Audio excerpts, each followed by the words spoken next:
everyone, and welcome to podcast 9 3/4, a Potter podcast. I'm your host, the Half-Blood Princess. Today I'm going to talk about the best character from each movie, not including Harry. Before we get started, if you love Harry Potter as much as I do, be sure to subscribe and give this video a thumbs up. Each of the 8 movies released has someone who manages to shine almost as brightly as Harry, or in some cases, they're even better. They could be friends, enemies, mentors, or any number of things, but they were always among the highlights of their given films. Let's take a look at the best characters from each film, excluding Harry. The Sorcerer's Stone, Rubius Hagrid.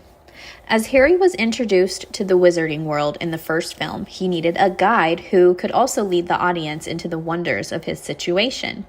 That guide would be Rubius Hagrid, who picked Harry up from staying with his aunt and uncle and bonded with the youngster.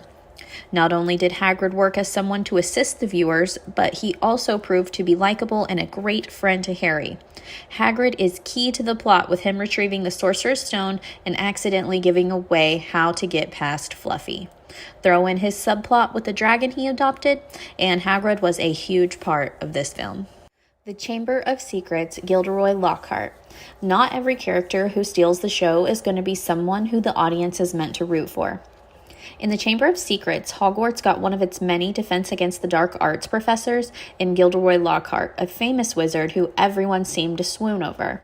It quickly became clear that Lockhart over-exaggerated his skills, and in the end it was revealed that he was a fraud, as he'd taken credit for brave acts by other wizards. Despite that being his mindset, Lockhart was always a treat on the screen. Watching everyone react to his absurdities was fun, and he was a cautionary tale of what it would look like if Harry let his fame get to his head. The Prisoner of Azkaban, Remus Lupine. Considering the Defense Against the Dark Arts teachers for Harry's first 2 years at Hogwarts were both villainous, it would make sense to be wary of Remus Lupine in The Prisoner of Azkaban. Thankfully, Lupin was not only a good guy, but likely Harry's best and favorite professor. Lupin made the classes fun, as he had them do things like battle boggarts in one of the franchise's funniest scenes. There was also Lupin's connection to Harry's parents, as well as his godfather Sirius, in the way he helped Harry with conjuring a Patronus charm. Lupin was one of the series' best and most heroic characters, and this is where it all started. The Goblet of Fire, Cedric Diggory. Harry's biggest rival at school was always Draco Malfoy, but that was a very antagonistic feud. He had a different rivalry with Cedric Diggory, in that it was more friendly and based on respect and healthy competition. That all started in the Goblet of Fire, which was the only time Diggory appeared. He competed in the Tri-Wizard tournament against Harry, but had his back on several occasions. He also had more of a right to the trophy, since he didn't illegally enter the event. Cedric was a good friend, a smart student, and proved himself to be brave. His death ended up being something of a catalyst for the darker tone the movies would take moving forward. The Order of the Phoenix, Luna Lovegood.